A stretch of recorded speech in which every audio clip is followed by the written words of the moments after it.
Mr. Harry Hoover, who heads a committee to round up a group of signatures opposing the move of trading with tractors, says he is going to file a complaint with the U.S. Department of Justice, charging that this is an illegal maneuver. Would you comment on that, sir? Well, that's the privilege of any American citizen. I don't want to comment on his proposed legal action. Do you feel that his action is in itself legal, that he can stop this maneuver? Now, I'm not going to pass on the legal action that somebody anticipates. If he'll bring me or you'll show me a paper that he's going to file, I'd comment on it. But simply speculation and some anticipated legal action, I'm not going to comment on.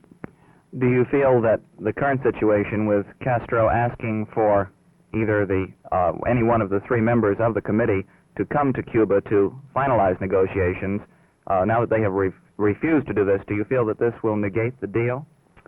Well, I don't know what's in the minds of Fidel Castro. That's about all I can say.